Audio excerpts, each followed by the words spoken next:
Greetings, fellow investigators, and welcome back to our video podcast, Into the Darkness, where my friends and I play the Call of Cthulhu role-playing game. I'm your host, Tom Rayleigh. The campaign is entitled At Your Door. It was written by Ellen Eisenwell, Mark Morrison, Barbara Manoury, Chris Adams, Scott D. Anielowski, and Herbert Hike. I'm your game master, and this is episode 27. Our recap will be given by Keith Craig as his character, Dr. Heather Mills. So without any further delay, let's continue our journey into the darkness. Keith? Thanks. Write this letter.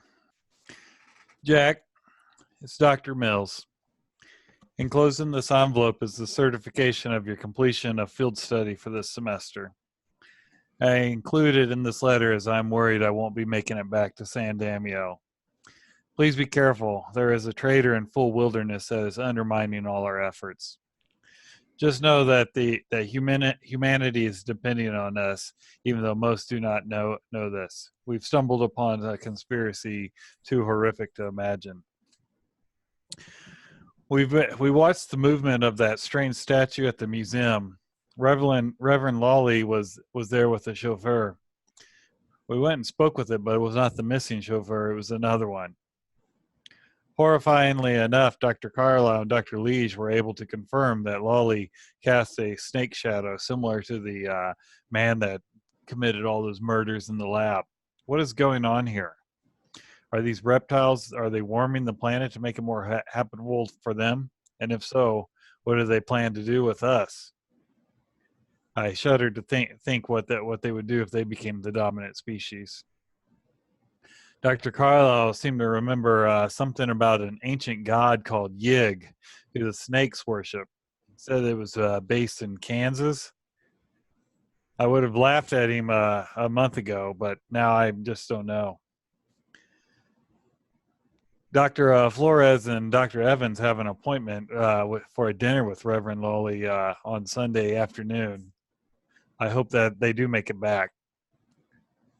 Meanwhile, in our investigation into the ownership of the Black Dragon turned up a disturbing moment.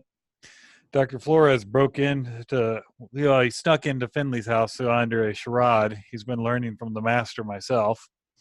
And while he was in there, Dr. Carlisle was able to steal a journal that the Mrs. Finley was writing in.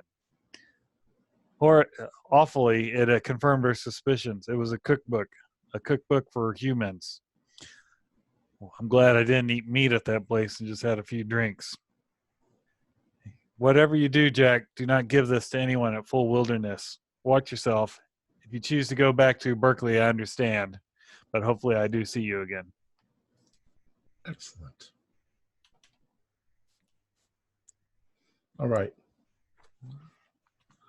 So, where did we leave off? Are we back at the... Everyone was headed back to the hotel. All right. And it's Saturday evening? That's right. All right. So Saturday evening, what would you like to do? Okay. So, other than peruse the cookbook. Yeah. No, I don't want to even do that. That sounds awful. So what is do we have a plan for you guys to signal if you get in trouble tomorrow? Excuse me. I don't think we're gonna be able to snuggle a walkie-talkie into this dinner. I think it's much too his security is much too serious for that. As far as I know, that also I think they'd probably remove a flare gun from our person. I think Margaret and I plan to eat heavily and rest well tonight and speak our special chant maybe during the break after the service and before the dinner begins. Mm-hmm. And I think you guys should come to the service independently of us and do your own scouting, see if there's any, see what the lax points of the security inside the building are. We know outside it's named a citadel for a reason. Right. Mm-hmm. But this is an idea I had. Well, we could once you guys go to the dinner, we could hang out by a payphone. We'll get the number off the payphone. If you guys feel things are going south, excuse yourself to go to the bathroom and give us a call. I mean, Now, just something I thought of too. Highly doubtful, but if Mrs. Finley does attend the dinner, Desmond, you just spoke with her. She might blow your cover. I don't think she's gonna be there. Just maybe have some sort of contingency story to weave around it. Yeah, when I was concerned that Dr. Finley was in town with his wife, I was more worried about them knowing Lily personally and showing up. I imagine tomorrow she's going to run around trying to figure out who stole her cookbook manuscript and not be going to church. She also didn't seem terribly Christian, and I imagine you can't smoke anywhere inside the Citadel. I don't think she goes without a cigarette for more than 8 or 9 minutes at a time. But yeah, we'll think about it. If she's there, I think panic mode ensues pretty much automatically. Right. I'm also hoping that I like the idea of you guys being near a payphone, at least some of you. But I don't know what I can't count on being able to get in an office to use a phone. We're going to be on some special upper floor, Right. The Alaskan king crab. And then I don't know what placing a phone call is going to do. I mean, if we're in a situation like that already, we have to figure it out on our own. at least I'd know to leave, though. At the very least, maybe we could find you some small knives that you could keep tucked into your underwear somehow. Yeah, I bet I could get something under a belt buckle that wouldn't set off any alarms. I don't know. Well, I mean, depending on what's on the menu, there might be steak knives present. If push really comes to shove, I think that the endurance chant is really going to be the make or break for survival. I mean, if Lowly was able to kill a whole lab of people all by himself, I'm not sure what stashing a couple of tiny knives is really going to do for us.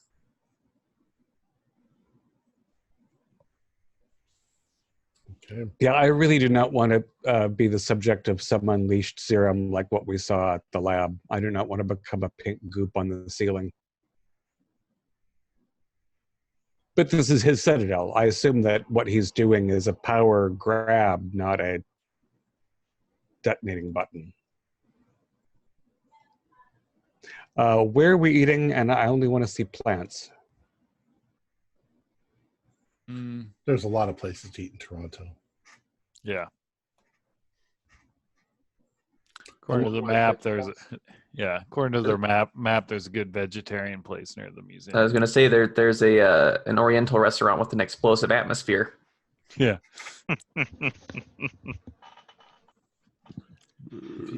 I'm hoping if we have a lot to eat and sleep beforehand that we won't be totally wiped out when the endurance chant wears off.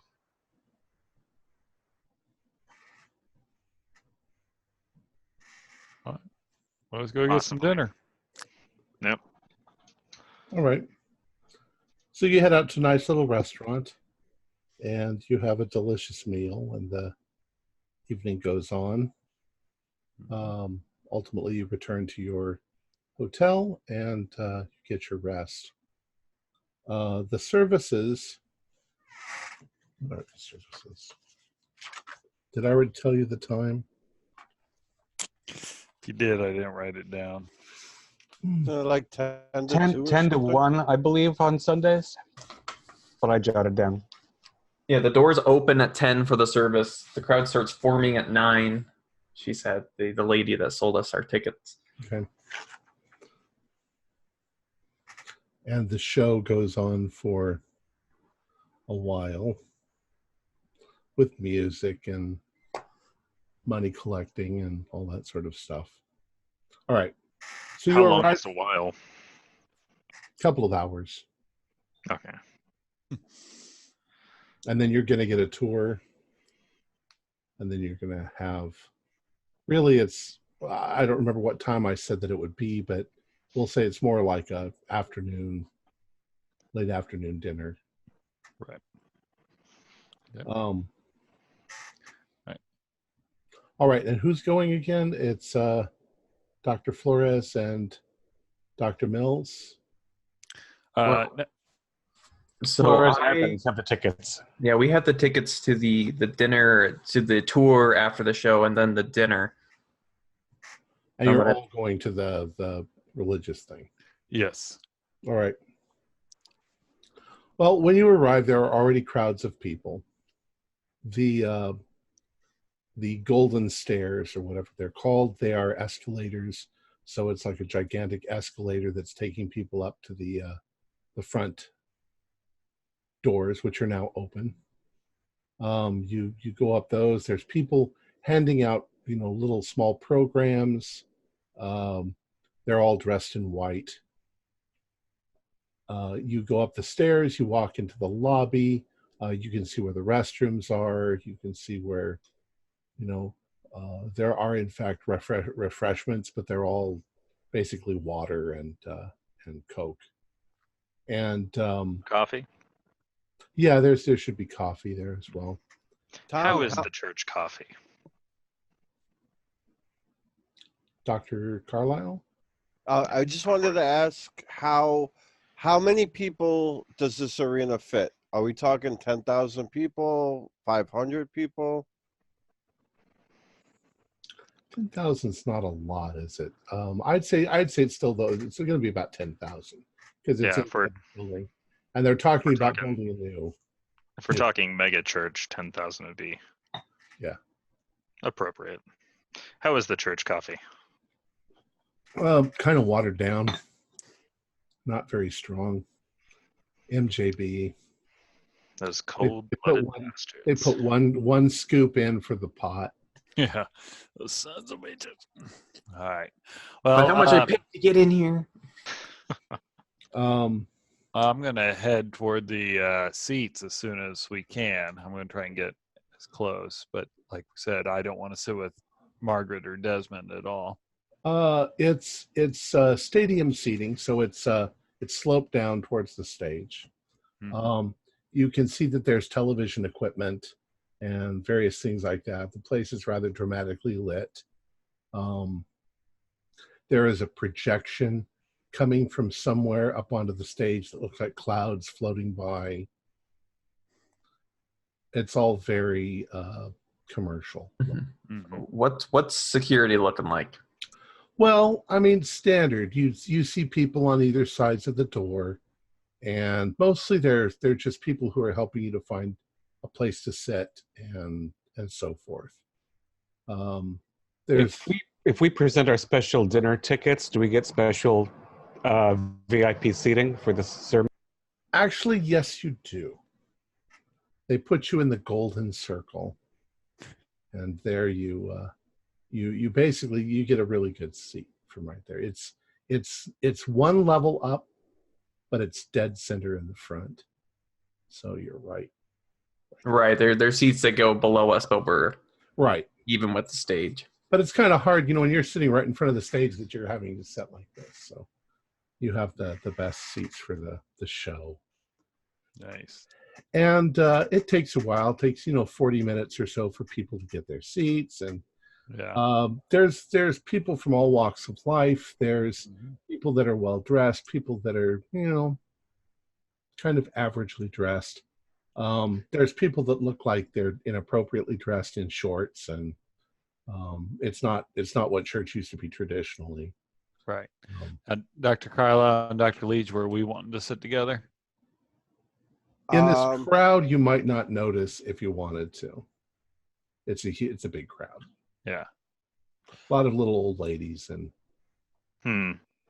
I was thinking we should sit in the same section, but not in the same rows. Like maybe 3-5 rows within visual or a short run to each other. But that way, if we get panned on camera, three of us together might get noticed, even though they're not looking for us. But in retrospect, like one face that might be recognizable with old ladies might not be seen, Mhm. but if they do know all three of us and they see us together, it might just. Right. Yeah, that makes sense. And this, Eh. if it's like church normally, then there's going to be empty singles spaced pretty, Sure, all over the place. Oh, yeah, pretty liberally. I'm going to grab one of those. And I'm going to go with the assumption someone talked about possibly having microphones under the seat. So when I sit down, I'm going to look over at the person next to me and make up this story about how I just, I've got this really bad ulcer and the doctors can't cure it, hoping that they pick it up so I can get picked for some faith healing. All right. So eventually people quiet down. They close the doors. The place, that sort of expectant hush sort of runs over, and then suddenly the music comes up. The lights come up, the music comes up, and the show starts with music, like a gospel choir sings, and eventually Pastor Lully, who you recognize, same guy, comes out to the podium, and it's a white podium, and there's ferns all around it, and flowers and lilies and stuff like that. And for an hour and a half, it's basically what you'd expect from an evangelical, Bible-thumping. Some of it seems a little hellfire and brimstone, more than you'd expect. Do a psychology roll on Lolly.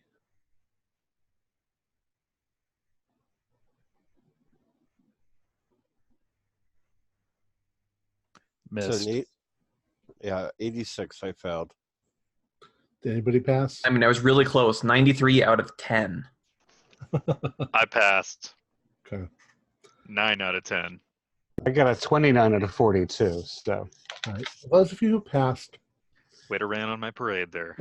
you get the distinct impression that when Lully is talking about the end of the world and things like that, and the fire raining out of heaven and all that stuff, there's kind of a twinkle and glee in his eye that you're sure that his followers probably wouldn't notice, or they would, if they noticed it, they would blank it out, because they're followers. They're not critical of anything that he does. And so it goes. I'm sorry, go ahead. I was just going to say, Margaret, this guy really wants Armageddon. Is he charismatic to me? Or does he just seem like a crazy fat man who spouts nonsense? Yeah. No, he's not charismatic. He's exactly what you'd expect from a TV evangelist. Are any of you, this sounds funny, are any of you literate enough to know the Bible pretty well? Your characters. Would that be any? Margaret would be. Margaret. You notice a couple of times during the show that Lully slightly misquotes. And at first you're thinking, well, which translation of the New Testament is he using? But you can't imagine that it would have been translated that way. It just sounds a little like the others noticed, a little too God's going to rain fire down on you and everything's going to burn, and you also kind of guess that people around you are probably once again just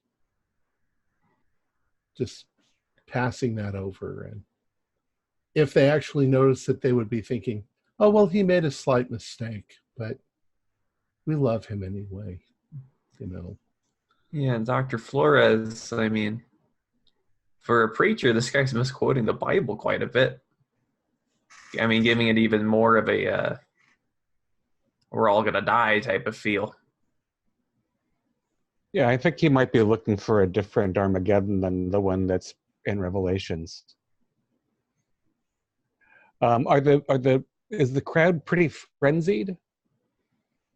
Yeah, I mean they're clapping and they're when they're swaying when they're supposed to sway, and All right. I've never actually been to a rally like this, so I don't know. Amen. I Amen. want to watch the spotlights on him. See Okay. if he casts any unusual shadows. Or Well, if they increase or grow, maybe he's gaining energy from the people. it doesn't look like it's difficult to see because he's got lights from multiple angles on him. And you'd have to be setting up fairly high. Are you sitting at the same level as Dr. Desmond? Or are you sitting at a higher balcony? I was picturing it like a middle, not the highest, not right down. Like in the kind of a- loge, or If we paid $500 for these seats, I hope he's not on our same level. Well, the golden circle's right in the front, so you could still be on that level, but you could be way in the back. I got So he could sweat on you, Go ahead and do a spot hidden.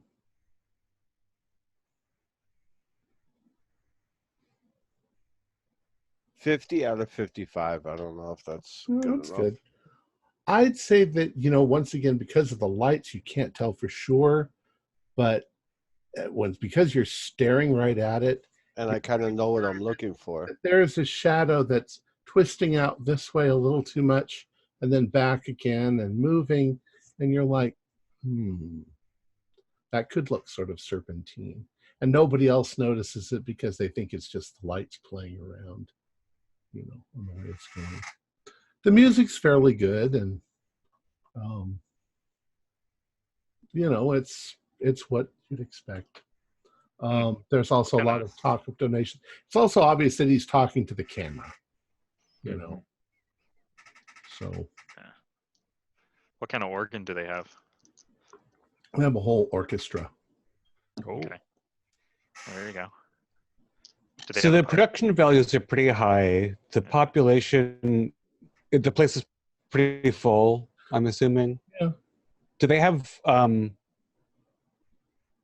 does the request for offerings work? Do they have like a bunch of young people with matching blazers or something who keep passing baskets every few rows? Yeah, that sounds about right. Mm-hmm. Yeah, collecting that way. Plus, there's donation boxes in the back and all sorts of things like that. Right. Yeah, you don't see an actual pipe organ. It's not really that kind of a church, but definitely. And there's also no big bizarre gimmick like a magic fountain that spews holy water or anything like that. It's just him. It's his charisma and fog machines, no pyrotechnics? fog machine. Yeah, Okay. no. Yeah, that's smoke and mirrors, laser light that show. comes later. That's more of a later 2000s type thing. All right. So eventually the service ends. People imagine that they've been healed of their cancer, whatever.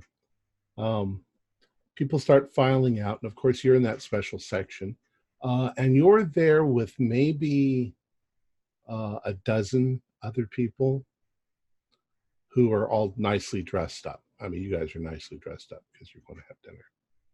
And after 10 minutes, and people, an official comes over who's dressed nicely, and he says, "Ladies and gentlemen, please, if you'll come with me, we'll begin our tour after some refreshments." And he takes you to a special room. This is where Margaret and I excuse ourselves to do a little chanting. Okay. All right. Shouldn't have got off. Yep. Okay. So wherever you've hidden to do that, maybe in the ladies' room, you just suddenly, woohoo! You're ready to go. People think you've got the Holy Spirit. Got some pep in my step now.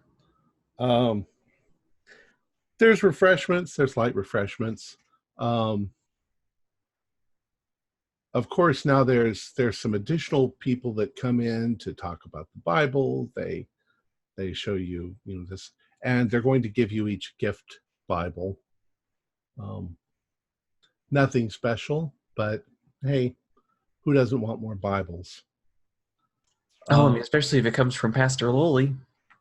So the tour begins, and I want to jump to the other three that are not on the tour. You've filed outside. What do you do? People are standing around talking, and Lully makes an appearance and waves to people and shakes a few people's hands, and then he goes away. So in my short saunterings within the building, where would be the closest hallway / how would I get to the service elevator? Okay. Your guess is that all of the service elevators would be backstage. Okay. There's probably there's hallways running all around the outside on all the levels, the balcony level and so forth, for people to come down.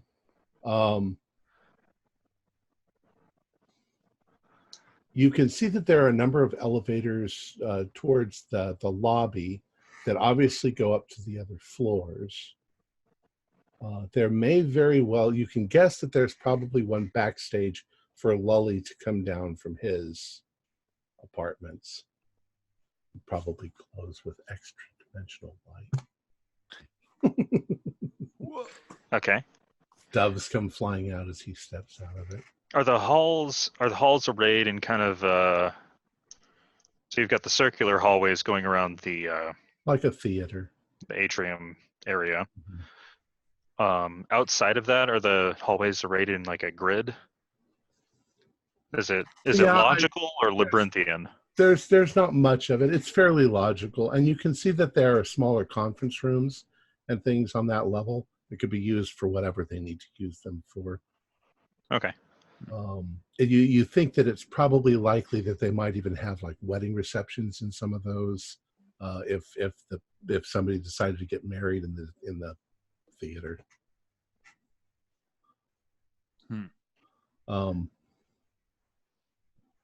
So what are you looking for? Nothing in particular. I'm just trying to get a reasonably good idea of the layout of the building. Right. And of course, once you get to the outside edge, everything is glass. Mm-hmm. It's glass from floor to ceiling, wall to wall, mirrored on the outside. At the gift shop, do they have a book, like collection of Lawley's sermons, or maybe VHS tapes? They have cassette tapes and they have CDs. What is the most recent season? The reason I'm trying to figure out, hey, did he just start talking about this Ultra Fire and Brimstone in the recent months or something? It looks like the most recent ones are from last year. Okay. I'll still pick up a copy of the most recent season, or whatever it'd be called. Okay. Yeah. Help me sleep. So anything else you want to scope out? Heather, should we get lost in here somewhere? Hell yeah. All right. Yeah, just wander around and just kind of look around gawking. I mean, with all the people, that's not that hard to do. If the people are going one direction and you go the other, if you try a lot of doors and things, you eventually find a door that's open. It probably says authorized personnel, but you go through it. Let's say, go ahead and do a luck roll. That looks bad, so I'll let you roll. 30 out of 54. Okay, that's pretty good. As you step through the doors, you hear down the hall. You can see down the hall, it opens up into a larger room.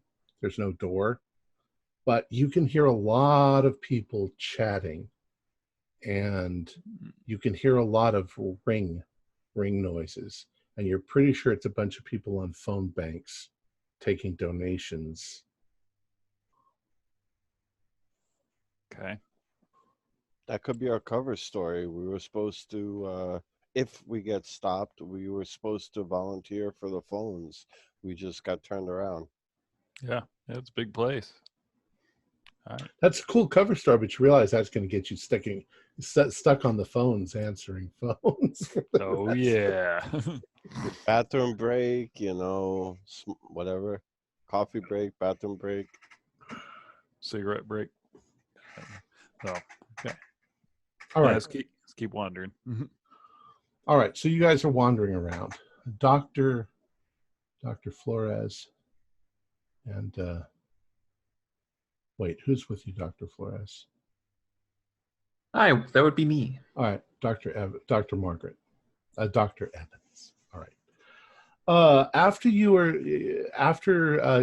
refreshed, they begin the tour. You've already seen the first and second floors. Okay. On the third floor, you see basically rooms filled with people on the telephone, taking phone calls. It looks like what they're doing. Go ahead and do a listen roll. No dice. Yeah, my ears are still ringing from the ceremony. It's an 83. All right. Well, what you do sort of get the impression of is that you keep hearing them talking the people up. Mm-hmm. So if they want to contribute $5, they try to get them to do 10, 15, 25. If I tried to bring in one of those cute little disposable cameras, would that have been permitted? Yeah, I don't see why not. All right, so I'm going to take a snap of this and establish my desire to remember this forever. Okay. You do get the impression that these people are probably paid on commission.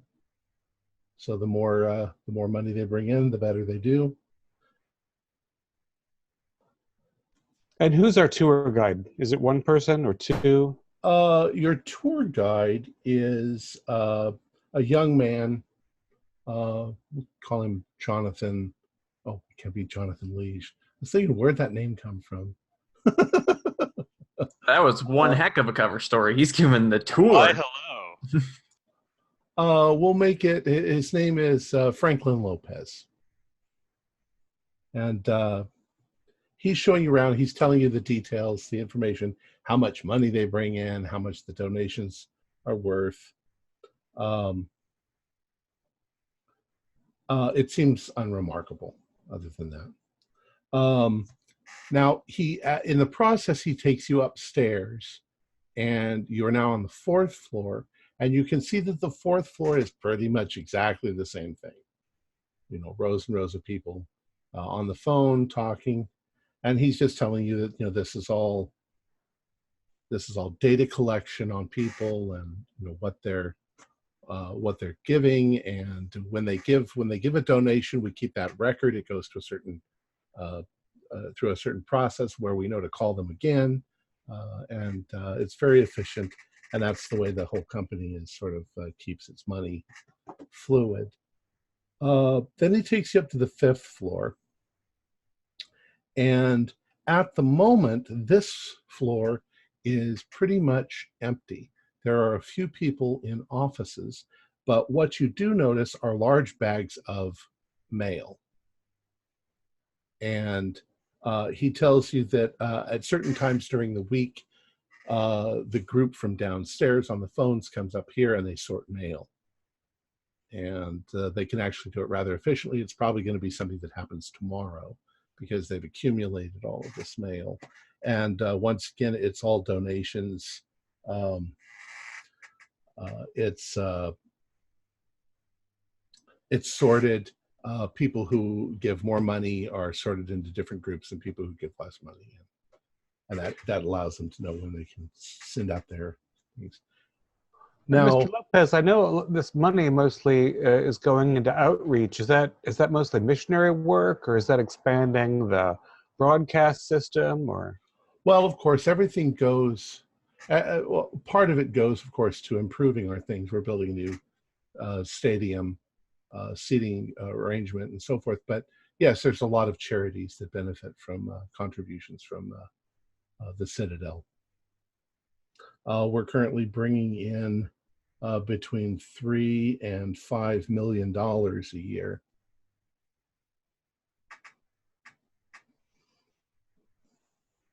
You go up to the 6th floor. Now, the 6th floor is devoted almost entirely to the Lightning Bolt of Faith, which is the magazine that they publish. There's graphic arts offices. You can see they've got layouts. They produce a full color 32-page magazine, and that's $10 a year subscription. And there's an English version and a French version. Then you go up to the 7th floor. 7th floor are banks of computers and filing cabinets, more filing cabinets than computers. And here is where a great deal of their records are stored and kept.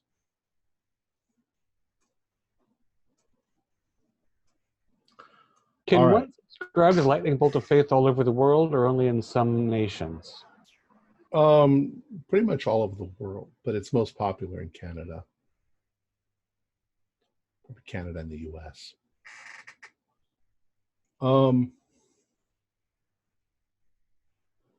After that, you're taken into sort of a waiting room area. And they basically, it's very comfortable. It's got couches, it's got soft chairs. There's a fireplace burning. There's books and magazines. Of course, the magazine, the Lightning, is there. And you're told that here's where you'll wait until they're ready to take you upstairs to the to Lully's. And that lounge is on the 7th floor too, or is that? That lounge is on the 7th floor. Yeah. All right, Margaret, I'm going to try to chat up a couple of these lunatics. I'm really itching for something to happen. Do you want to try? Should we do a couple thing, or should we break up? I think we should stay together. Any likely looking nut job? Should we go for somebody who looks rich? I mean, they definitely would want to brag, so yeah. Talkative bunch. Okay. So it's our first time on one of these dinners. I have to say, I'm very excited to be up close and personal with Reverend Lully. God bless his soul. It's our first time too. We're very excited. Are you local? No, actually, we're from British Columbia, but we've been watching Reverend Lully for so long, and now we came today, and we wanted to meet him. He's an amazing person.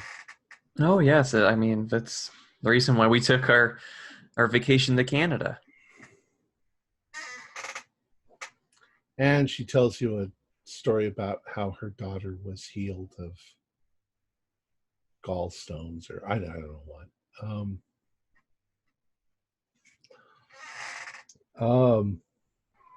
He really is. He's so full of the Spirit. Did you think that today's sermon was especially, I don't know, electric somehow?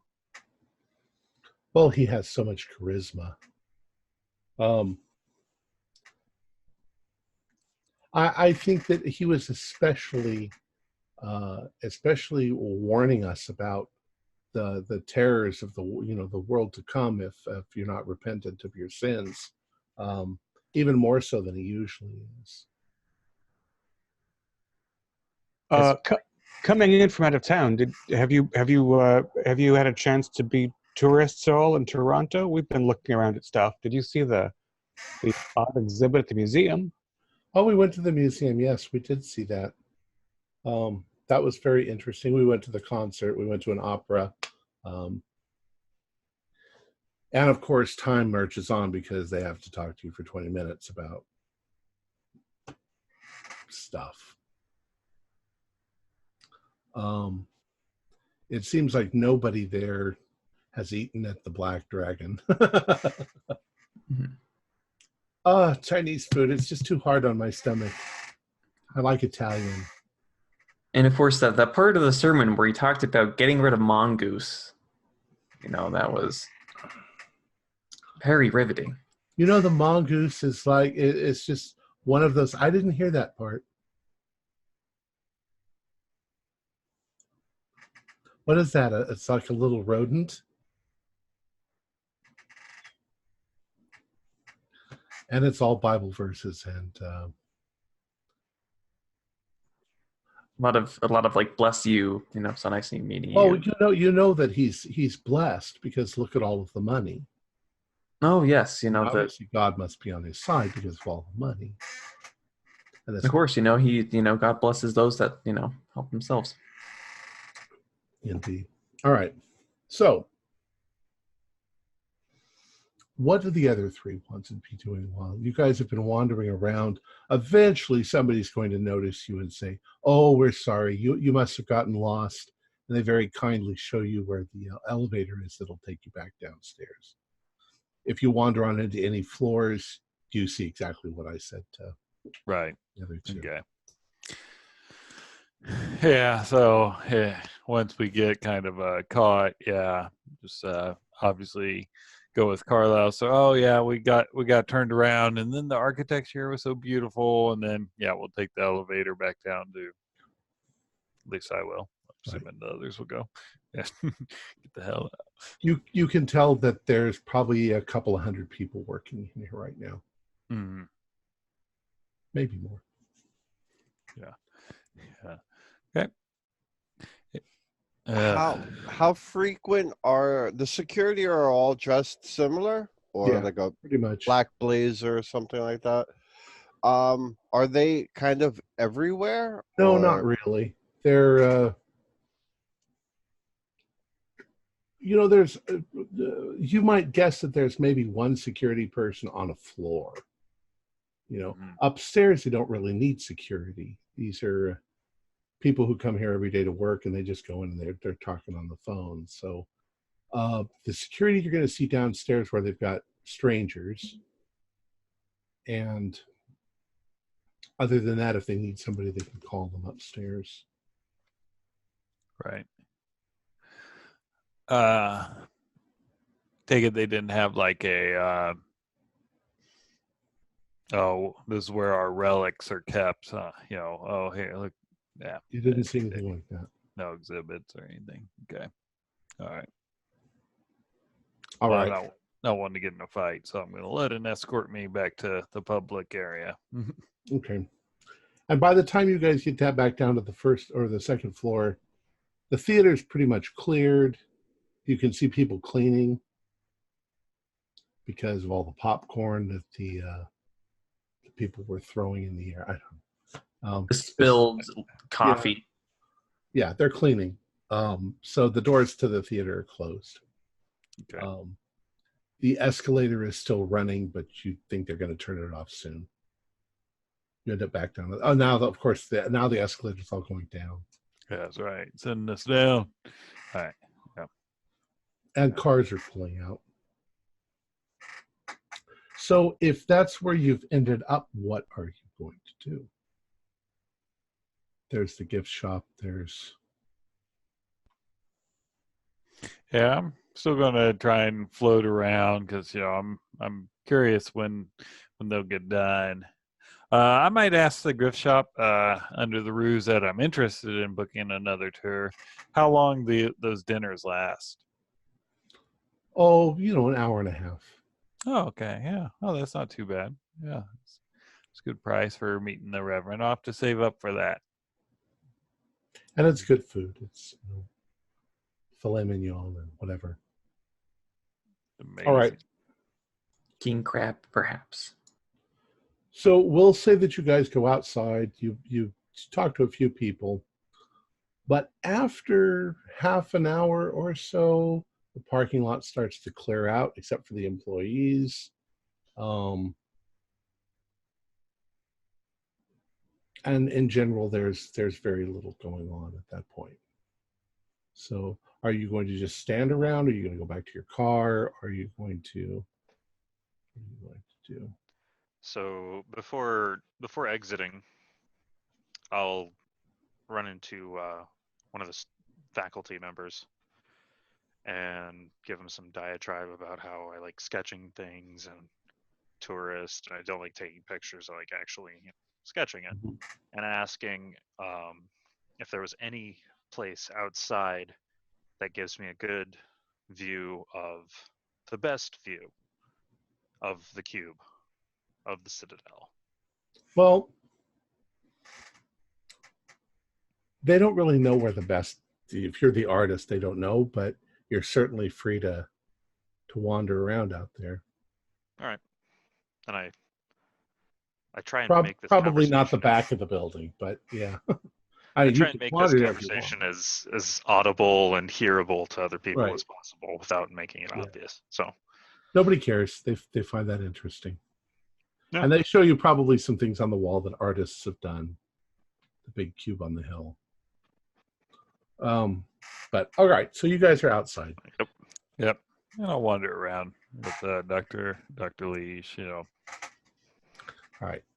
Dr. Oh Evans. yes, look at the light on this. Oh yeah. It's a big glass cube. So artistic.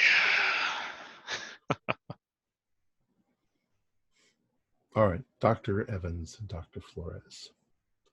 A woman enters the room, and she introduces herself. My name is Carla Wheelwright, and I am Pastor Lully's executive secretary. I'm going to take you upstairs, and we'll get ready for our dinner. And she takes you to the stairs going up. And when you get to the top of the stairs, and the door, there's double doors, and they open. The first thing you notice is that there is a guard on either side of the doors. The doors open up into a rather dramatic room. It's just one story high. It reminds you very much of a museum, except that it's like a private museum, a private collection. There are glass cases here and there. You can see right ahead of you, in a big case right dead center, is a Gutenberg Bible that's on display, and it's opened. There are various books, there are various statuary and so forth around the side. And you can see that this, as you pass through this, it's going to go into another room. And so does Carla recognize us from selling us the tickets? I thought it was there was Cynthia was the one that. That's right. Cynthia sold us the tickets. I have Carla Wheelwright in my notes from 25. Doesn't matter. Do the guards come with us, or they're just at the door? But they don't pat us down. They don't take our new Bibles away. No, they don't. Everyone's. Are they wearing earpieces? You don't think so? They're just standing there, like just to make sure that everything's okay. If you need something, they'll come over and help. as you pass through this room, and you see a number of pieces of artwork, and well, all of them with a religious sort of bent to them. Miss Wheelwright says, and here's our newest piece to the collection. Now, don't be too alarmed. It's a rather frightening looking statue. We believe that it's actually from Alaska. And you step into a room, and the room is basically circular. The room is maybe 40 feet across. The roof above is painted to look like a starry sky, sort of not realistically, but in that sort of, they're little star-shaped stars all over it, in constellations. And in the center of the room, there is a pedestal, and on that pedestal is that statue. And it's dramatically lit. Oh my.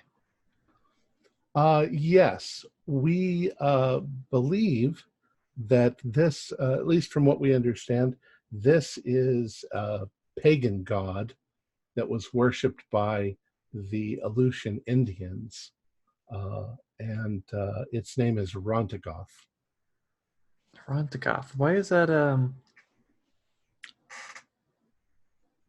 It's such a very interesting piece to include with all this art. Well, the pastor likes collecting religious things from other religions as well. It's remarkably open-minded, but I find the thing kind of unpleasant to look at. Does anybody else feel like that's... She smiles and looks at you, and she goes, yes, a little bit. It's hard to believe that people would have worshipped something like this. And what did you say its name was? I believe it's pronounced Rontagoth. Is it supposed to be like a sea creature? I don't know. Well, I don't know what the actual religion behind it was. Hey, honey, wasn't there something like this in the museum? Yes, this was taken from the museum. It was on display for a while, and the pastor wanted it, so it was just installed yesterday, or yesterday. Did Reverend Lilly have the ceiling done just to install this? No, this actually was this was designed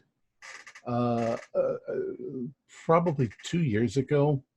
There was a statue of, well, I hate to say, there was a statue of Jesus in the center, but that's been moved to another part of the. I appreciate the Reverend's open-mindedness, but I don't like the thing. Do I recognize any constellations in this art? Try a natural world roll if that will help. 12. That is extreme. Okay. Yeah, I would say looking around, you're not sure about most of it because it's so stylistic, but yeah, you're pretty sure that that's the Big Dipper, and that's Camelopardalis and Leo the Lion. So, but nothing that suggests any astrological significance or date or anything. It's the Northern Hemisphere. It's nothing striking. Right. That would take a lot of figuring out to figure out what day or the stars would be in this position. Now, there wasn't any just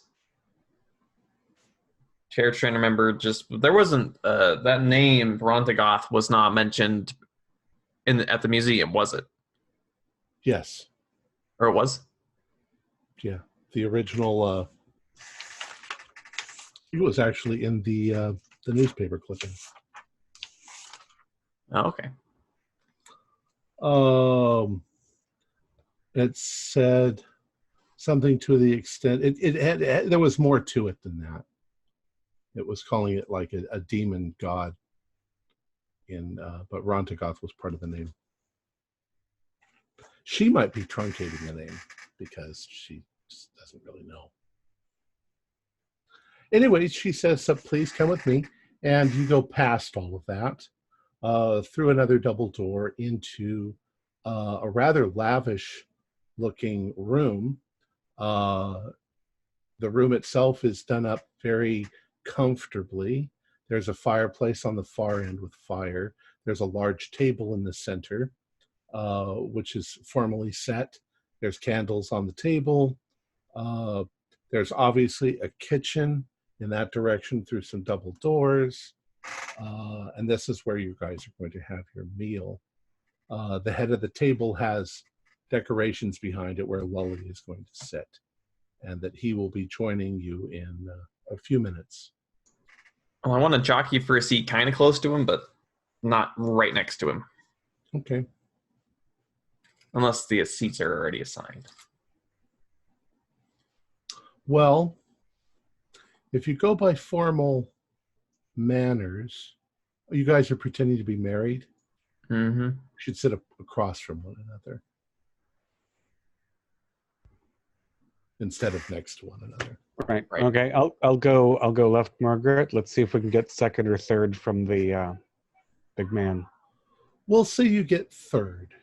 So there's two people between you and Lully on each side. And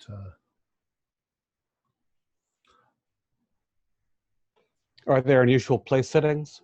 no, they're There's formal. some candles and flowers, and it's all very nice looking. Is there staff waiting in there already? There are, and they're filling glasses with water, and they're going to serve sacramental wine. No, don't think they would, but it's just a leftover communion from church. All right. So after a few minutes, you almost expect kind of a fanfare, but there's not really one. A door opens and Pastor Lully comes in, and just sort of instinctively, everybody stands up as he comes in. Now, Miss Wheelwright is going to sit at the opposite end of the table. And he comes in. Oh, I'm so glad that you've all come. Please, please sit down, sit down. And he does his greetings. He wants to, he amazingly has memorized all of your names, which you wonder if he's got a little secret earphone, but he seems to know who you all are, at least by your name. Does he look well rested from the sermon? Yeah, do a spot hidden on him.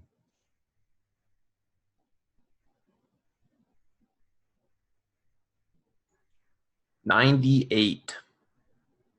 25. That's a success. Normal. Dr. Evans, that's almost the best roll you could get. All right. Dr. Flores, you do notice beads of sweat on his forehead. Same suit as the sermon? No, it's a different suit at this point. Okay. He's changed. Thank you. But there's something about his eyes. You can't quite put your finger on it, except that you're not sure that the color of his eyes is consistent. Like it changes. You want to say it's green, and then you want to say that it's brown. It's very subtle, but it's definitely like there's something going on there, something that shouldn't be happening. So he's got prismatic irises. Well, it's more Just like they just keep changing color. And he's perspiring lightly. Well, like he's fat and so forth. But do another spot hidden, just you.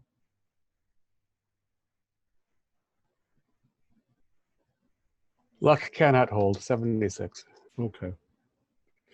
But I'm watching him. I'm watching his eyes. Are his pupils round? Yeah, they're round. And there's not enough. There's light in the room, but unless you were to get up, walk around behind him, you wouldn't be able to see any kind of shadow. Does he wear jewelry visibly? Rings? No, he doesn't have on any jewelry at all. So he says, well, welcome all. Thank you so much for your contribution. It's going to be put to good use. And he chit-chats, but it's very inane. It almost sounds like he says the same thing to everybody. He doesn't say the same thing to everybody at the table, but it's rehearsed. Everything that he's saying seems very rehearsed. They bring in the first course. Whatever it is, it's delicious. So we'll say that the meal is progressing. Do you guys want to do anything during the meal?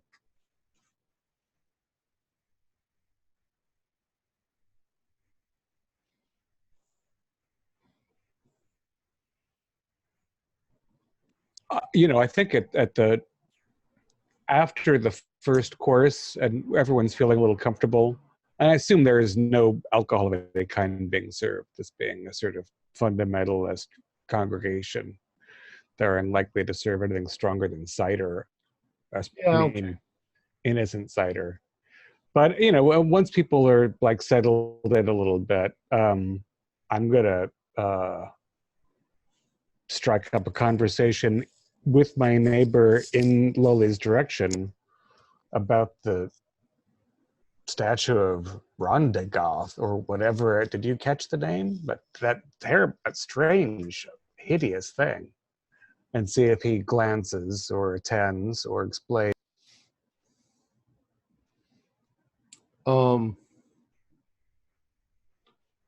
you say the name out loud, his eyes definitely jump over onto you. And he says, what do you think of my strange little acquisition there? Well, there's two things, Reverend. If I may speak plainly, Of course. One of them is that I thought that the darn thing was a fake, so it seems strange that you'd even want it. But also, don't you think it's just ugly in some way that feels unclean? Well, he says, I suppose beauty is in the eye of the beholder. I have an eye for art. I don't think that it's not actually the god Rontagoth. I think it was labeled as a fake. But I don't know, there's something about it that I find interesting. Sometimes things that are grotesque, they make us appreciate the more beautiful things in life, wouldn't you say? Perhaps so. Go ahead. So, while he's having this conversation, I'm kind of watching Clara at the other end of the table. Okay. Do a psychology roll on Clara. Yeah, 98 again. Yeah. It's my favorite number today. She's picking her nose, and Right. I think that from your perspective, she hangs on every word that he says. She's as enamored as the people sitting around the table. Reverend, do you know anything about what that primitive native god was supposed to be like? It looks kind of crabby to me. From what I understand, he ruled over the north, what we would call Alaska, and that the primitive Eskimos worshipped it as a god. But Well, I'm glad that we know the truth. It certainly is a blessing that the white man came here. well, there are there are ideas and traditions in religion that go back way farther than Christianity or Judaism. And it's just interesting to see the folly that these people, I mean, they worshiped that thing. Why would they worship such a thing? Why not worship something beautiful? I mean, I can understand why they would worship the sun or the moon. They're beautiful. Why that thing? I don't know. Maybe they lived off sea creatures, and so they thought a sea creature was holy. I think all this pagan nonsense is troubling. Anyways, let's go on. And he changes the subject and begins to talk about something else. And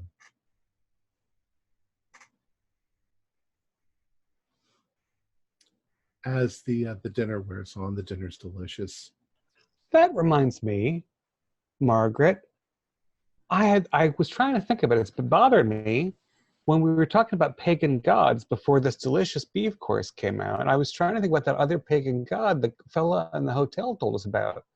His name was, I think it was Yig? Yig?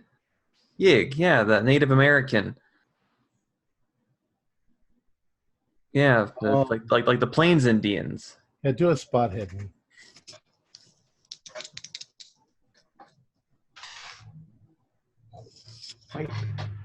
My first pass of the day, 38. Yeah, both of you. I'll even spend luck to make it a hard success if that's necessary.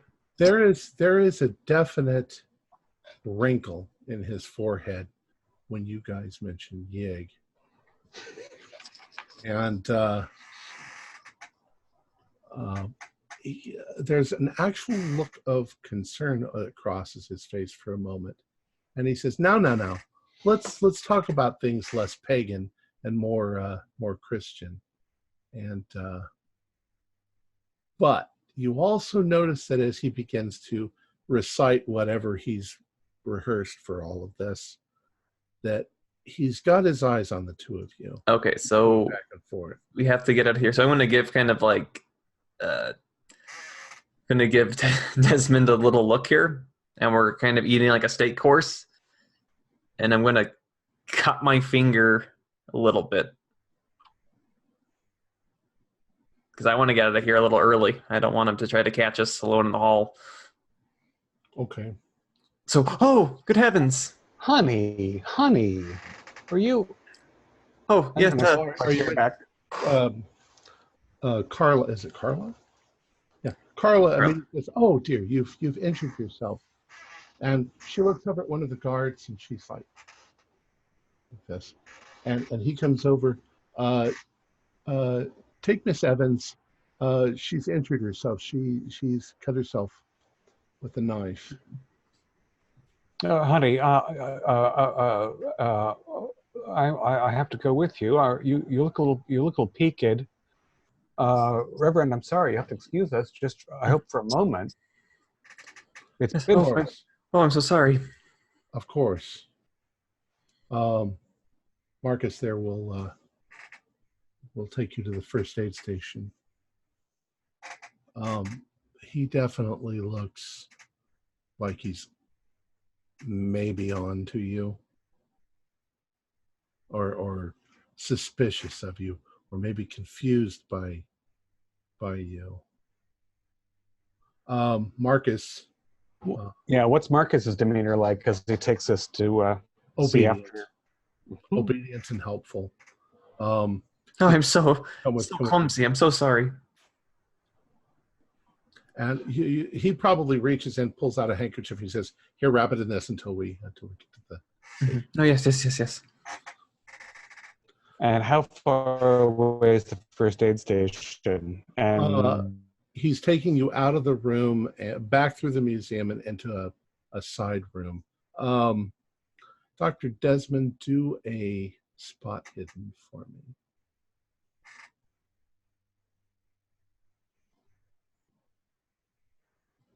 Nope. The sight of blood upsets me ever since the time in the cave. Dr. Evans, you do a spot hidden, I guess, then, just as well. 30. That's a hard success. Okay. So Marcus is walking first. Desmond and Margaret, you're walking side by side. Margaret, you're holding your hand. Desmond, you're trying to avoid looking at Margaret. But Margaret, as you're looking at the collection as you're going out, and you are pretty sure that a book in a glass case over to one side, the book is closed, but on the front cover, you can see part of the title. Looks like PN, maybe COT, narcotic. Yep. I'm going to elbow Dr. Flores. The stolen book. By this time, you're past that. Yeah. All right. So he takes you in. There's nobody else in there. He just takes you in, and basically there's a box on the wall with a red cross on it, and he pulls out antiseptic and Band-Aids. Oh, please. Thank you. You can go help the others. We can find our way back. All right. And he obediently leaves. So you now are in there by yourself. Okay, so they might have another hour or so where he's tied up with dinner. Right, he's going to give some speech, I assume. The question is, are those vitrines wired, or can we borrow the book he borrowed and get the F out of here before? Oh, yeah, you don't know if they're wired or not. It's under a glass case. Like that's the question. Do we want to smash and grab, or just get the hell out of here? Because didn't it smell to you like he was looking at us funny? He was. And I mean, if that's a stolen book, I'd be surprised if he called the cops on us to try to retrieve his stolen. Yeah, it's not the cops I'm worried about. It's his thugs and maybe him.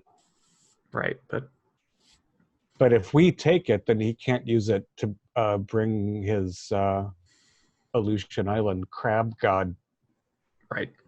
end the world. No, I definitely agree with you. Are you still feeling full of vim and vinegar? Yeah. Okay. So we'll try subtle. So okay, you're nice work with the knife, by the way. You got a lot out of a tiny cut. That was pretty good. Yeah. I wonder if the endurance chant is why your heart's beating so fast. It almost looked like you were like arterially spurting there. Yeah, it's just so do you want to go to the outer door and I'll tilt the case, and if it makes a noise, we'll just throw ourselves out the window and run for the hills? Seems reasonable.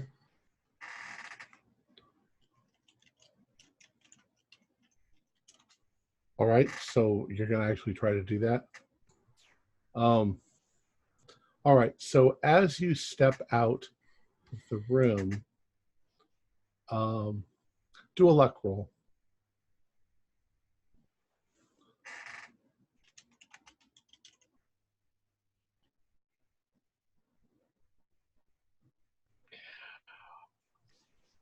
I'm not feeling very lucky. Yeah, neither am I. All right, so when you step out of the room, Marcus is waiting for you. So he says, all right, we ready? Well, I'm sorry. I have a problem with anemia. Yeah. I have low iron. We're gonna have to go. I'm so sorry.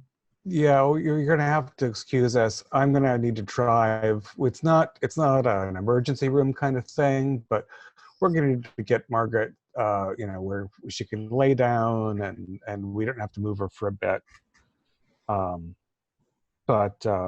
Again, apologize to the Reverend for us. We really appreciate the hospitality. Next time we're in town, we're coming back for another dinner. All right.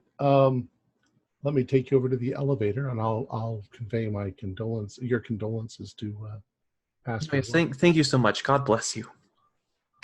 And he takes you over to the elevator and puts you inside and hits the button for you, and down you go.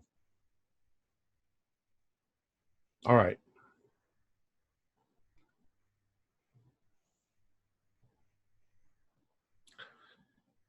You reach the bottom of the elevator, and it opens, and you can see the front doors, and you head towards them. And just as you get to the front doors, one of the security guards opens the door for you and lets you out. Sorry, that was just had to build some suspense. The rest of you notice the two of them come out, and nobody else comes out. So sure. I forget, did we take 2 cars or just one? We didn't say. We took as many cars as we could to spread out the. Well, either wise, you're parked near each other, so Yeah. so they start heading across the parking lot to you. Well, once I see them coming out the doors, I have the car gunned and ready, just in case. I don't know if they're being followed. I don't know if they're going to come running out. And under endurance chant, a little bit of pain. Really worried. I'm just constantly just saying out loud to myself, "Don't run, don't run, don't run, don't run, don't run, don't run."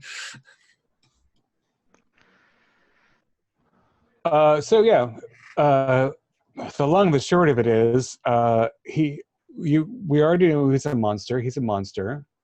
He's enshrined that thing in his chapel, and the stolen copy of the iconic manuscript is part of his weird room of religious shrine objects. So we were going to try to grab it, but we didn't pounce on the bouncer. So we're going to have to go to sleep for the next 10 or 15 hours. Well, we could. So the book was stolen. The police are involved. We have 2 eyewitnesses. Yeah, but you know what? I think we need to secure that book, because if it winds up in law enforcement hands, it, through legal channels, could go directly back To the person who stole it? Not necessarily, but we're not sure how far. If we could get it back into the hands of that bookstore, and then, well, they wouldn't sell it, would they? That's what they were saying too. It was stolen from a museum. Was it a museum? I thought it was the. No, it was stolen from the museum. If You're right. You look like you've Sorry, I lose a lot of blood there. just a little bit. You get yourself a tiny cut, and the the chant just pumps it all out of you. Huh. That's good to know. Are you going to drive to someplace before you have a long conversation? Yeah. Let's drive to a diner and not go directly to the hotel, just in case we're being followed. And I think involving the police, at least trying to get them to raid the Borg cube would Now it's going to take some time, though. possibly They get warrants and. yeah, that's true. My concern is how big a deal this guy is in these parts. You know, he's got money and influence, and for all we know, the local police are as crazy as the ones back in San Damiel, and will say, "Well, you're a bunch of Satanists." That's what I was getting at, and who knows how far his reach is, and it's not far-fetched to say that there's some sort of demon or monster out there. If that book has power to control or summon a demon, I don't think that book belongs back in any damn museum. I think it belongs in a fire pit. That's fair. So what should we do? We do have options. A few of them, loud and gas leaky, but The only problem is that Desmond and I are out. We can't come back here. Um, Yeah, if we haven't mentioned it, we're pretty sure Lily's. I mean, I mentioned the Alaskan king crab, but I mentioned Yeg, and he gave me. He was at that point. We were pretty much in danger. Well, a Right. few of you've seen the Uh-uh. shadow, and we've seen the videotape with the shadow, so we're pretty. He's a demon. Yeah. Carlisle, Legion, and Mills do an idea roll.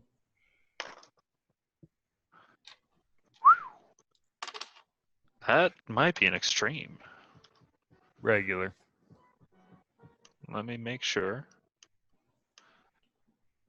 Come on. Jason. There we go. Oh, 9. I was muted. Oh. Sorry. Oh yeah, that's. I have an extreme. Let's say that the three of you, while you were wandering about, you did more than just wander about. You looked for ways of avoiding being seen if you chose to re-access the building. If you chose to come in at 3 o'clock in the morning, you have a good idea of where you could move to where nobody would see you. You didn't see any security cameras Okay. in the building. Okay. So on the back side of the paper that I was sketching the outside of the building, I've got a little map of the grounds. Yeah. And I confer with Ethan. All right, so if we go here and behind this little copse of trees, yada yada yada. Yeah, and if I was doing occult ceremonies in the church, I wouldn't want to have video camera evidence either. Or have it near the glass exterior. Or, I mean, we have to keep in mind that, I mean, this, I'm sure Loli wasn't a snake creature his entire life. No. So maybe before whatever happened to him maybe he didn't care too much about security, you know? And now the snake monster can't deviate too far from his behavior without arousing too much suspicion. I wonder when our serpentine pastors started collecting things, and if there's any sort of public record on that. Well, we know about when we can find the newspaper article about the stolen book, Mm-hmm. which I think will coincide with the start of the murders, Mm-hmm. or at least the disappearance of the cab driver, whatever that initial contact was, where this serpent creature joined the mix. Yeah, The whatever. murders started, but yeah, let's try and find. I don't think we'll need to look Yeah, it'll probably be into roughly. Lily's life past the start of the murders. And this, Right.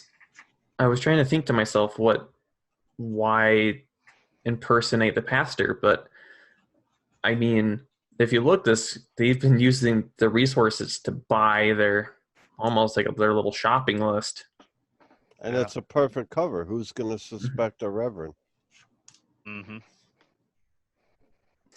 besides us? Yeah. Well, I mean, if we're going to break in, we can't do it tonight because Margaret and Desmond are going to be wiped out here pretty soon if it's the past performance is any indication. After they get done dancing, of course, Yeah, gotta get all this energy out. This is Mm-hmm. All right. Let's have you all do idea rolls. See if I can get this right. I actually rolled a 10. 54 is a pass. Not as good as Hard. 10 though. Hard. Normal. Fail. Heather's haven't just rolled thinking under. of Glonsandi. He would have liked this building. He would have known how to break in. Oh, Magnus, my sweet Magnus. He broke into my heart. With with the information that you've gotten so far, sitting in the diner, putting things together, and it seems to you that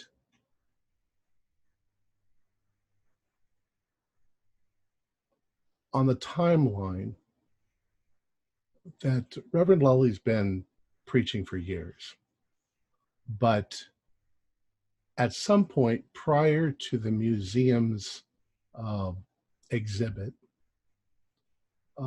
they would have discovered the statue in the basement. Shortly after that, the guy working on the sewer in the museum disappeared. After that, there were at least 2 murders that took place. And then Pastor Lully's chauffeur disappeared. And nobody knows where he went. After that is when Pastor Lully sought to acquire the statue. So is this thing switching people?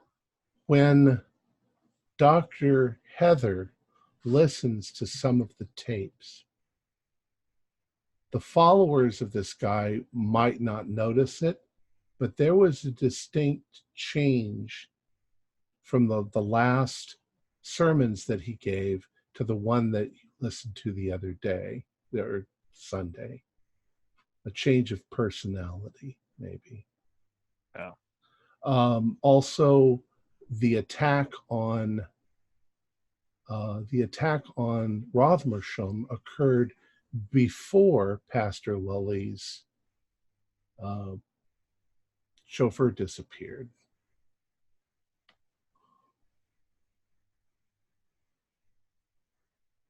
Does that all make sense? So, yeah, so it's like it's switching hosts to get what it needs done.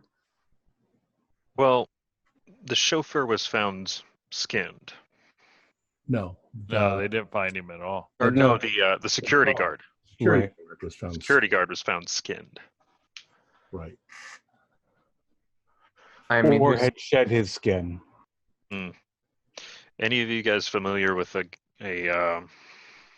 notorious and disgusting individual by the name of Geen?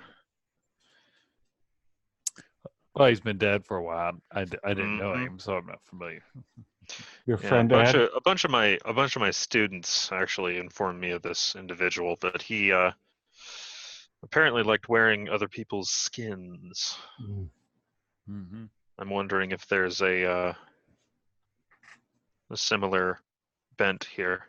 Also, your encounter with the cabbie that got killed, that would have happened after the chauffeur disappeared. Mm. Maybe within a day or two after the chauffeur. right, but the cabbie died after he'd already taken Pastor Lowley, because that's what the cab driver was trying to call in. Right.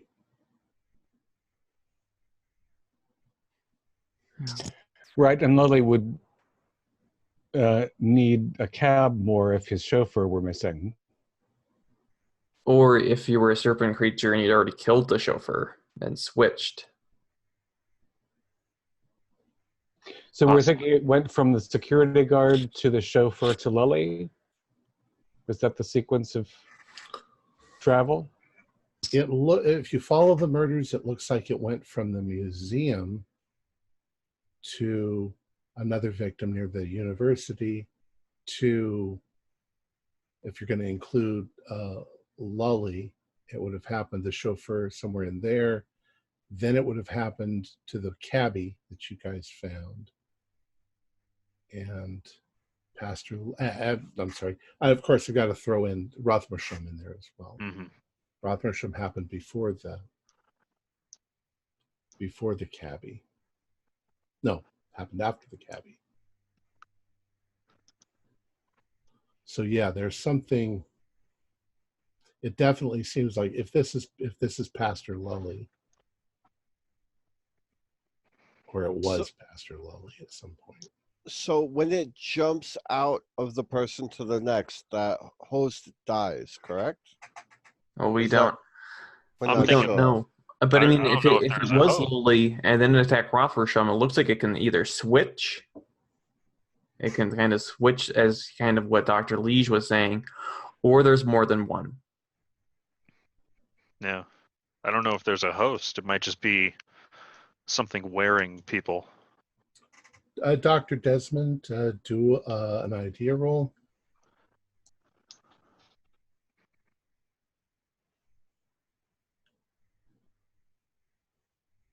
I'm happy to report a 13, which is an extreme.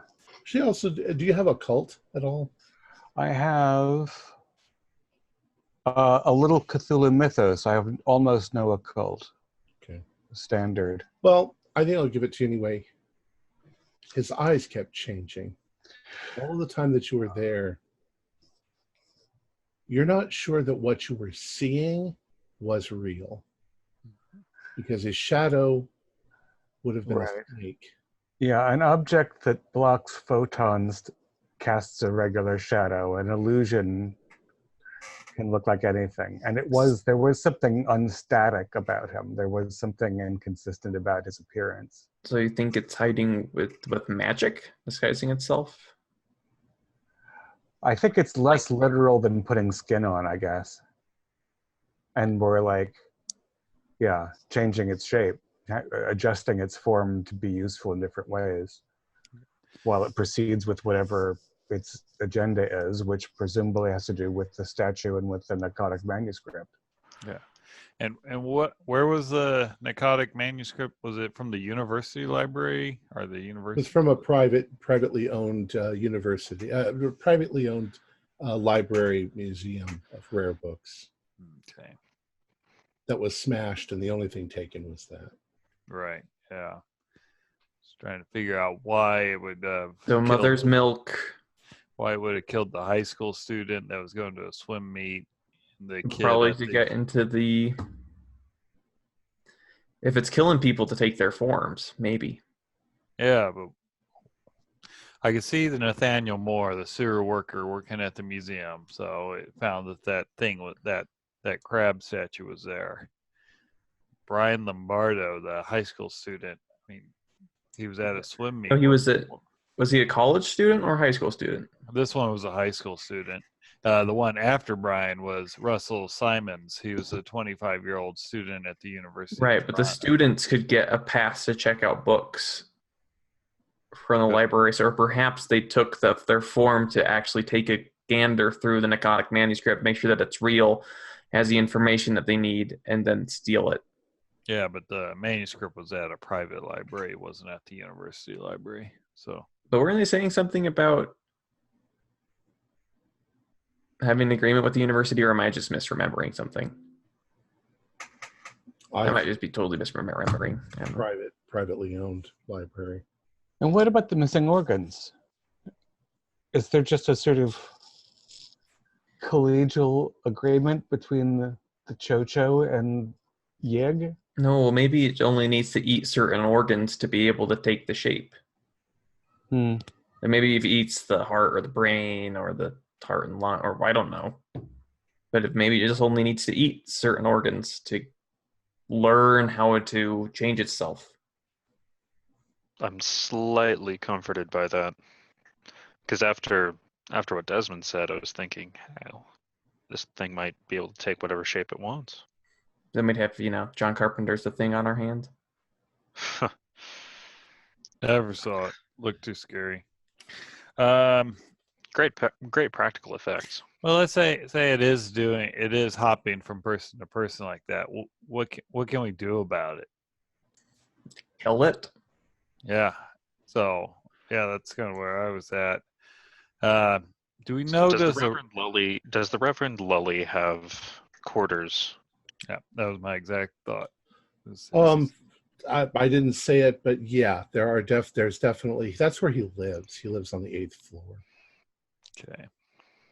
Those rooms he doesn't necessarily use privately, but you could tell the place was designed so that he could live up there. Desmond, that book that you've been studying, I wonder if there's any type of not like I don't know, not protection, like a binding ritual in there or something. That would be worth looking into. Yeah, I mean, I know like general occult things, circle of salt, things like that, but I don't know fact and fiction now because we've learned so many new things actually exist. But we know that book is real because the chant is real.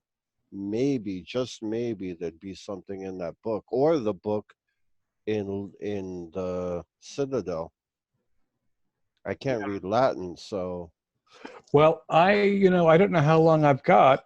These pancakes are amazing, and also that veggie burger is pretty good. And I thought that the mint chocolate chip shake was going to be gross with the burger, but it's really good. Yeah. And the bacon's really good. The eggs. I'm happy to, like, when we get back to the hotel, pour over and I'll tell you, I'll write down any note, but nothing offhand, nothing yet that is useful that way. Yeah, just keep eating carbs, bud. I'm just under the assumption that if we're fighting supernatural, we need a supernatural means to dispatch it. Right.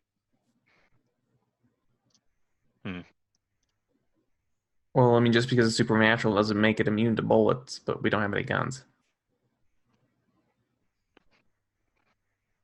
But I mean, also this We do have thing hardware killed an stores. entire lab full of people pretty easily. Right.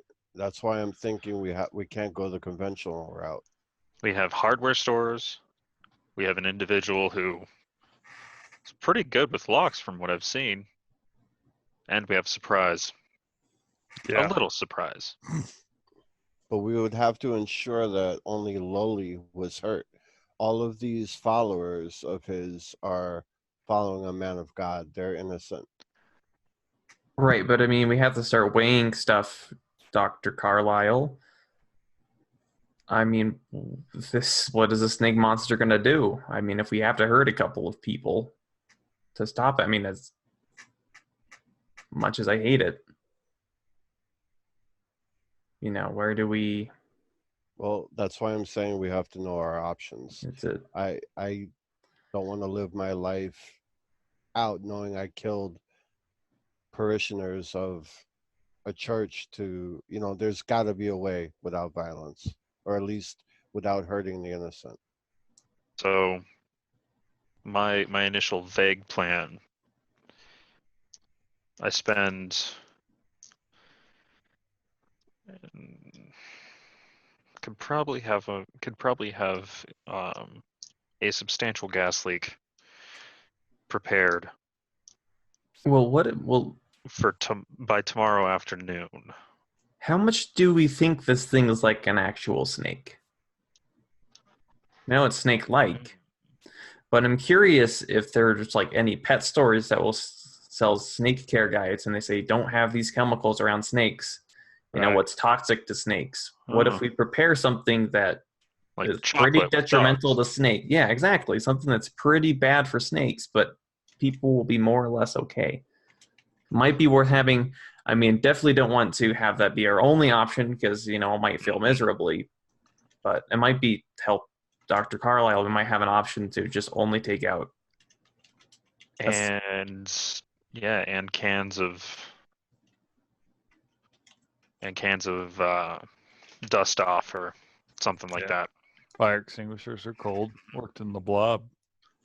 Also, we have our box cutters, our utility knives.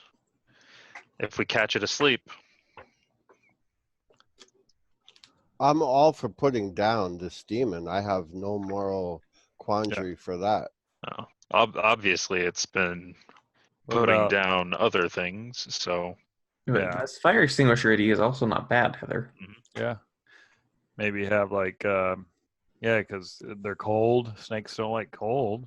So Jonathan, what's that other chemical used in high-end fire suppressant systems? It's like a Freon or a very cold spray. How Halon? Halo. I figured he was the chemist. He would know. Oh, Let me think You're a about it. zoologist. What do snakes hate, Dr. Carl? Actually, You're a yeah. resident expert in Can I snakes. do my animal handling / natural world?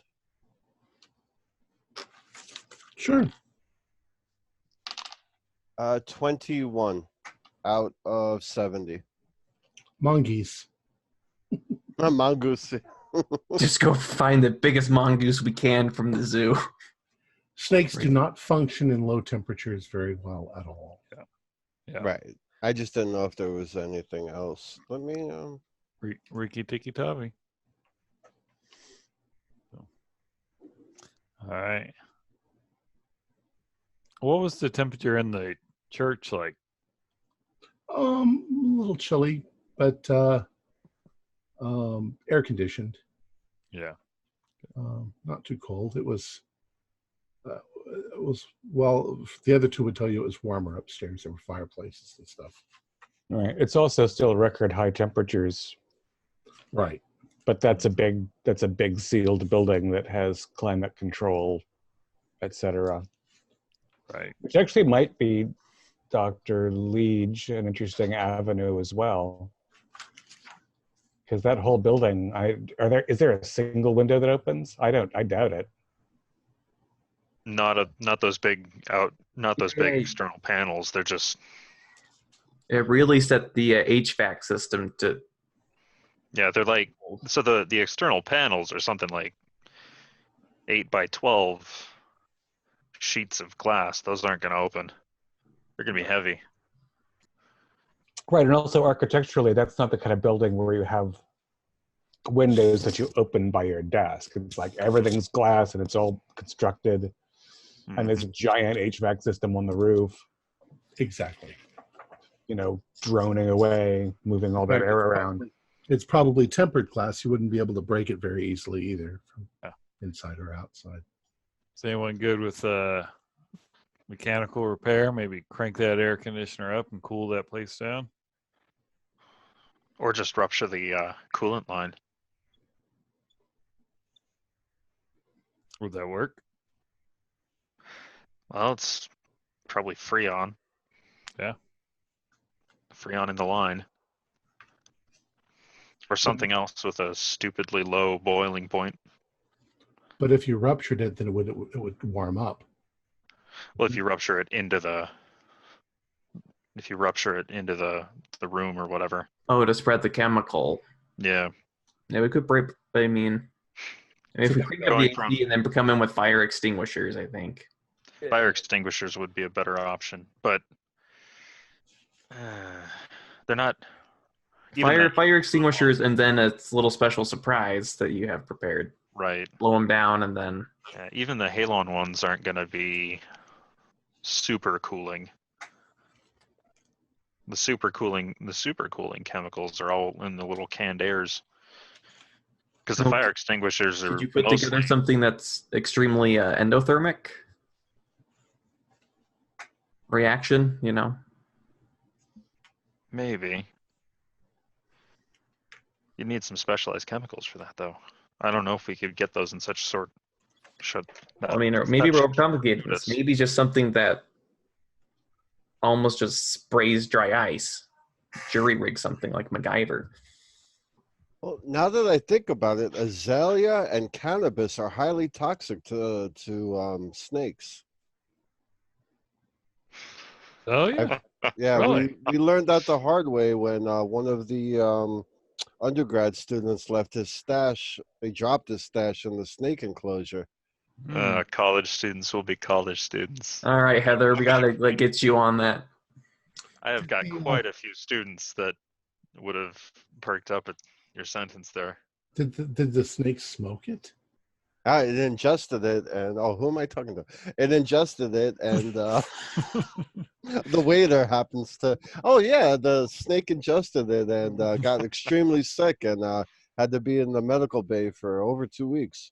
And Well, while you're telling the waiter that, I'm going to order another round of Pancakes and bacon and eggs and.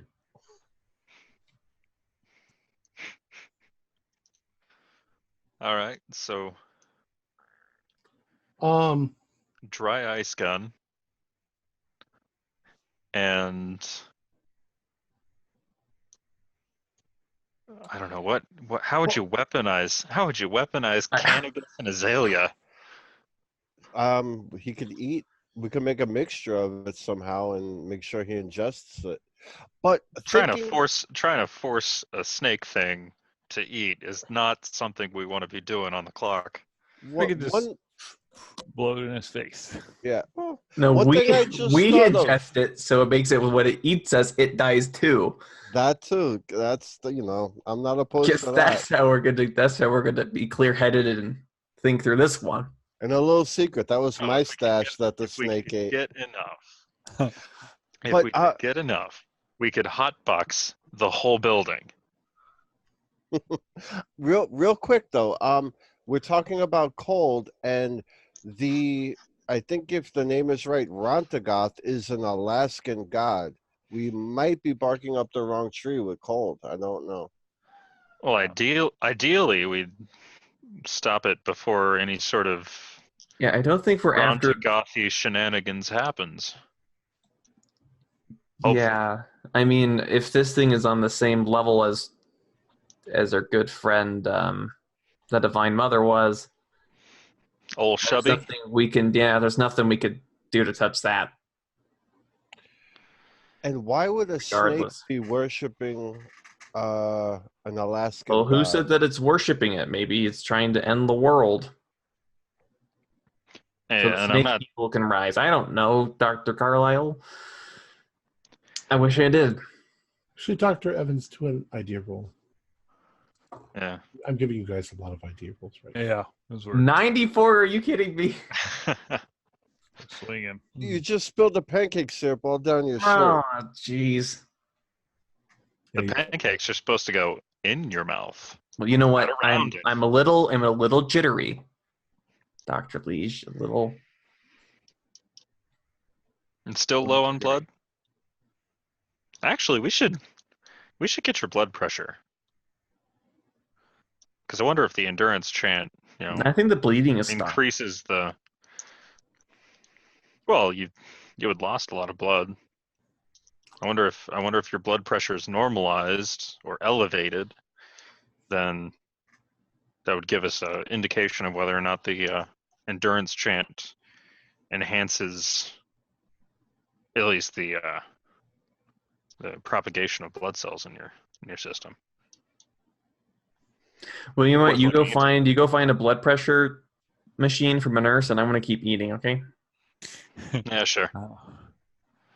Well, we could get azaleas probably a lot easier than cannabis. So Right.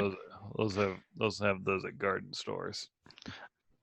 Ethan, do you know what compound in azaleas are toxic? Let me think. Hold on. Compound K.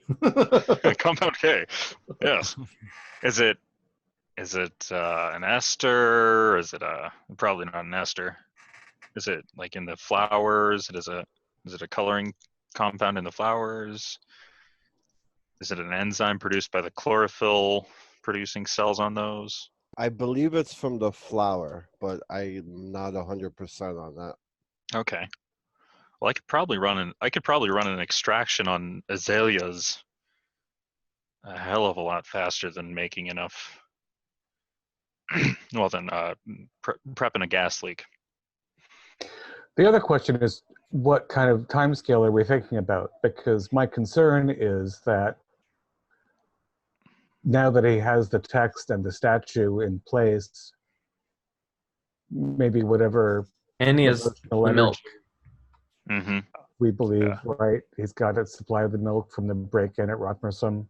Yeah. We're assuming that he does. But Yeah. what if the narcotic manuscript has nothing to do with Rothgall or whatever it's called? What if those three things have nothing to do with each other? What if the snake creature is just gathering whatever it can?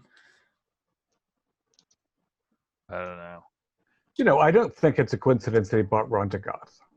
That's true. It might be the Narcotic manuscript is of interest for other reasons, maybe like De Vermis Mysterious. It's interesting in its own right. There is some kind of bind enemy spell in De Vermis, but I would have to look at the text again before I could try to explain it, and I don't know if... Okay, so maybe it did a little test run with a sample of the milk, liked what it saw, and so bought it. Maybe. Yeah. Maybe, Well, yeah, maybe they used some of that milk on the statue, releasing some sort of power, so he knew the statue contained an entity or contain. You know what I'm? Well, yeah. I think we before we move on, if something happens tonight, what can we do to stop it? Because we've got two people who most likely will be down and out in a couple hours. Yeah, that's why I was saying we should go tomorrow night. We all get a little Azalea boutonnieres, so we'll look classy. Go in, steal that manuscript, bash the statue with like a 3-pound sledge, and then pray. Hmm. See if we can go up there. I like the idea of running an extraction and getting a syringe, and then juicing our dear friend. I like that. Worst case, it'll slow him down. Mm-hmm. But I'm Actually, worst case. Yeah. Worst case, we wake him up from whatever stupor he's in, and we all get our heads eaten by some large snake thing. But I was trying to think positive. Yeah. All right. I say we gotta try. Mm-hmm. Right. It's a question of whether or not it's urgent enough that you should go without us, or relax enough do we that wanna... you go and force in 24 hours. When I assume, I mean, Mm-hmm. and I don't even know whether or not we'll be able to receive the benefit of the chant after we sleep it off. Mm-hmm. Maybe Right. not, but if he did cue in on you guys, he might be on heightened security tonight. 24 hours pass or the night passes, he might relax it again. That was just... That's No, fair. that's not crazy, especially since we fled. Or it might accelerate his timeline. I don't know. Yeah, we could, but I mean, if anything, we should definitely watch him, because if he's going to go collect anything else, well, we've got binoculars. We can watch the building while you guys are sleeping it off. or I mean, just find where he's going, wait for him to get out of his limo, and then run him over. I like that idea. Simple. All right. You know, Ethan, if you had your tranq rifle again. Oh, I have it. Do you? Didn't we have... I had one pistol. Well, I know you. What? I You're know on you had. mute. Tom, you're on mute. I know your rifle got smashed by Jenny, but Yeah, but that was months ago. uh-huh. Yeah, I think you Requisitioned told me that you brought a pistol. Yeah, you got pistol. mail. That they wouldn't give me the rifle or something, but I had a tranq pistol. Yes. So there we go. And you managed to. Okay, awesome. Yeah, tonight you can show me how your darts work, and we can rig up a flowery projectile. I'll go sit out there and kind of watch. If we wanted to watch, I'll go out there and take the first shift. Yeah, we can do shifts. Yeah. The Citadel's windows are mirrored. Does that mean that you can't tell what floors are lit at night, or does it glow through them greenly or something? If it's like one-way glass, it depends on how the lighting is. If the lighting outside is brighter, then you can't see past it. Yeah, But it's if there's very more light. light coming outside, yeah. Right, but on the overnight, I'm wondering if his suite will become very evident when there is no external light, except for, I'm sure the parking lot lights are all downward pointing, and it's at 8 stories, so Well, it won't help for tonight, but oh, sorry.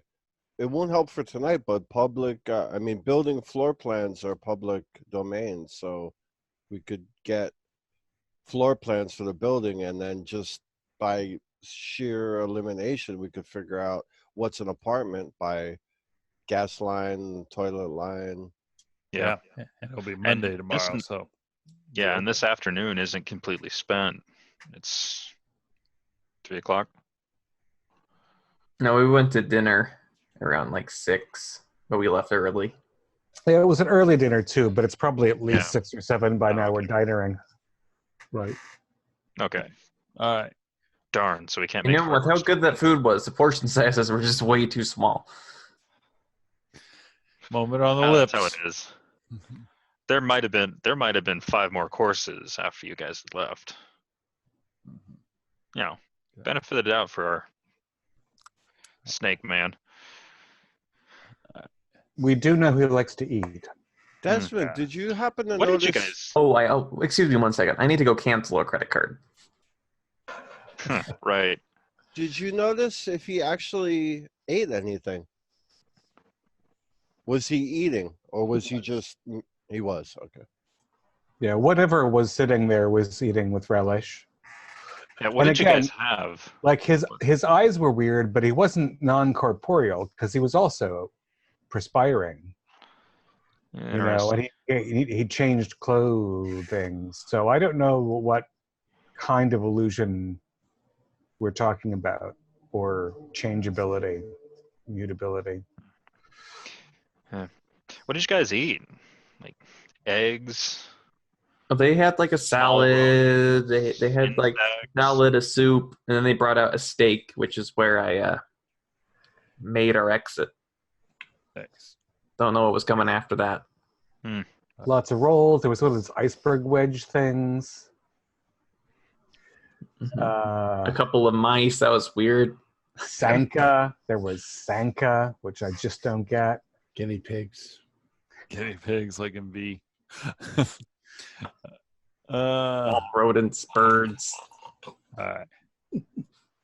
Actually, his jaw wouldn't hinge. It was the craziest. What sort of snake are we dealing with here? Is this?